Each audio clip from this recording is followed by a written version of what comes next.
when you have a sense that you're going, is this really necessary, or is it right? Yeah. And that's where you start to get more uncomfortable, and you're thinking, there's not a performance here. Okay, right. But I mean, what is this? Everyone's just going, Henry, just shut up and do the thing. And I'm like, I don't want to do the thing because he wouldn't do it. When it comes to fans, it is a fan's right to have whatever opinion they want to have. And people are going to be upset because, especially when you're talking about books or games, because you're never going to be the exact person who they had in their head or who they played on. Hey everyone, it's Eileen here. Let's talk about Henry Cavill, the man, the legend, and the face of Geralt of Rivia. He's officially had enough of the woke changes and creative meddling that's been tearing apart the beloved characters he's so passionate about. Cavill isn't just an actor, he's a fan, just like us. And behind the scenes, he fought tooth and nail to protect the heart and soul of The Witcher. He went head-to-head with profit-driven creators who strayed far from the original source material. Why? Because he cared deeply about giving fans the story they deserve. But when it became crystal clear that his fight for authenticity wasn't welcome, Cavill made the boldest move of all. He walked away. Yep, he said, enough is enough. So what really happened?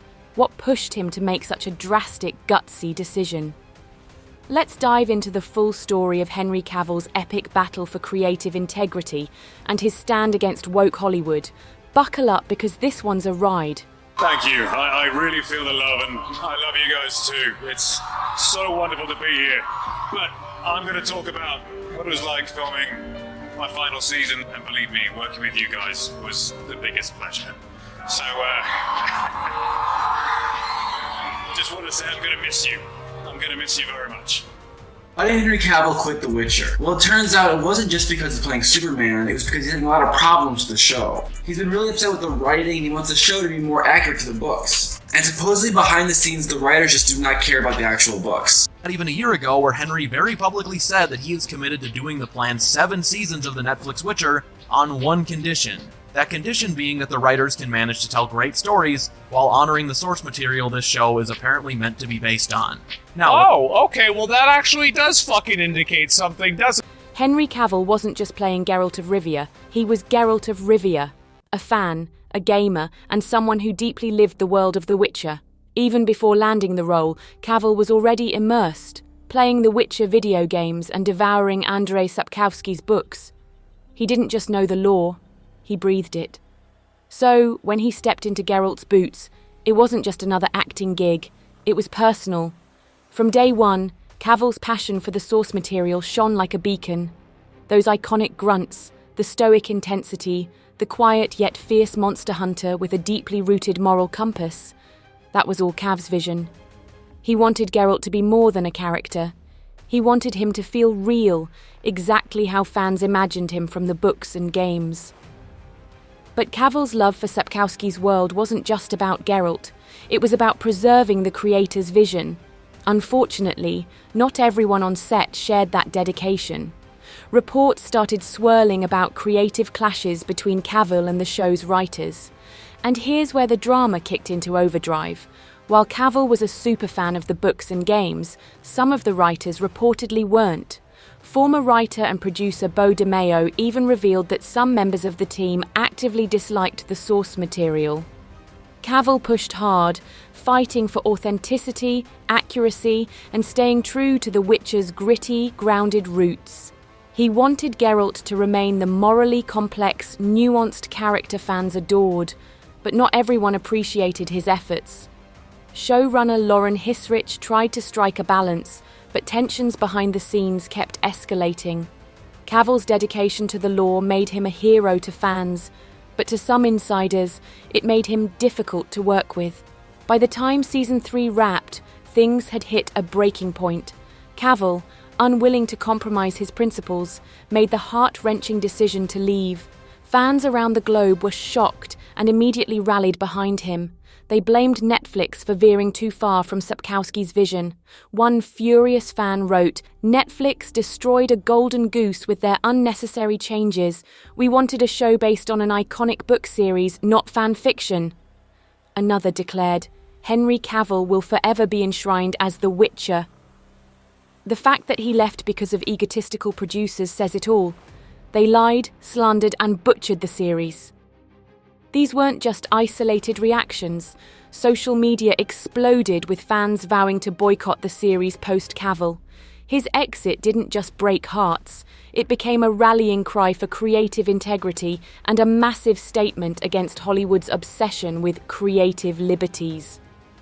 How you guys expressed it is exactly how I feel.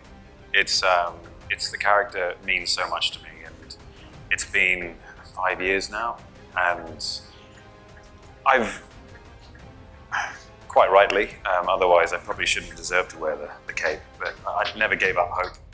And it's amazing to be here now, talking about it again.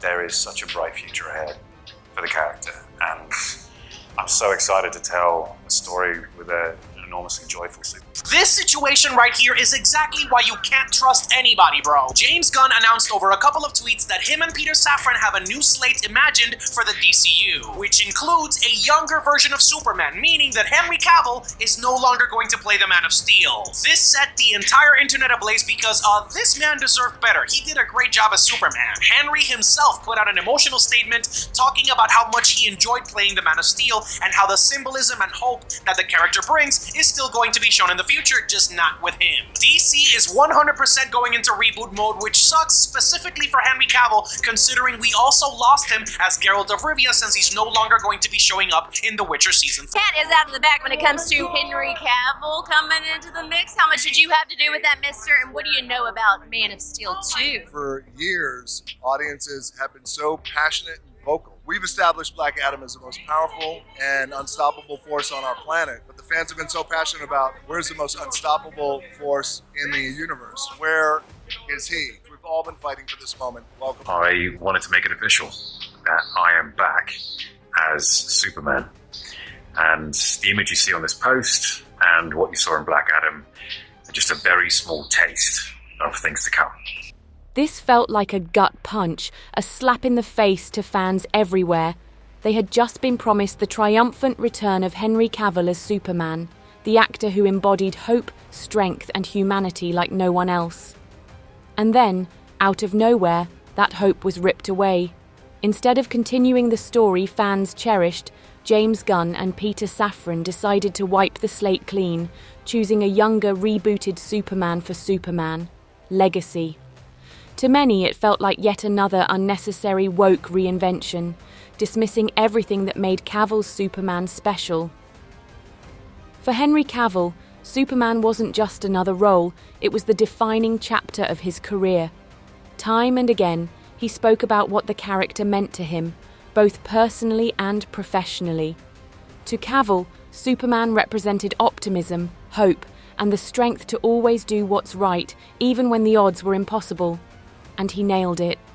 Fans loved him because his portrayal captured exactly what Superman stood for, a light in a world that often feels dark. Cavill's dream was to create a Superman who truly inspired people, and when he announced his return, it wasn't just exciting, it was a new beginning. But that excitement didn't last. What should have been a celebration turned into heartbreak. Gunn's decision to reboot the DC universe blindsided everyone, Cavill included. To make matters worse, the way it was handled felt cold and calculated. The previous Warner Brothers leadership had told Cavill to publicly announce his return, only for Gunn to later reveal he wasn't part of the studio's future plans. Gunn, while claiming there were no hard feelings, explained his reasoning. Message, message, message. For me, it's about who I want to cast as Superman, and for this story, it isn't Henry. He admitted that Cavill had been treated poorly by the previous regime, acknowledging that Cavill was getting messed around by a lot of people. But fans weren't buying it. The timeline made it look like Cavill's return had been a PR stunt, a ploy to generate hype for Black Adam and boost ticket sales, only to discard him when it no longer suited their agenda. Fans were furious, feeling like Cavill had been used, and the betrayal was undeniable. Despite this public humiliation, Cavill handled it with his signature class. In a heartfelt statement, he confirmed he wouldn't be returning as Superman and graciously wished Gunn, Safran, and the DC team all the best. The changing of the guard is something that happens. I respect that James and Peter have a universe to build. I wish them and all involved with the new universe the best of luck and the happiest of fortunes. But fans weren't so forgiving. Social media erupted with outrage. One devastated fan wrote, "This is heartbreaking. Cavill was the perfect Superman, and he deserved better." Another added, "First The Witcher, now Superman. Hollywood doesn't deserve Henry Cavill." Once again, Cavill found himself caught in the crossfire of creative changes and corporate politics. Just like with The Witcher, his unwavering commitment to staying true to the character and delivering something authentic made him a casualty of an industry more focused on reinvention and profit than honouring beloved legacies. If you want the second part of this video, write part 2 in the comment section, and thanks for watching.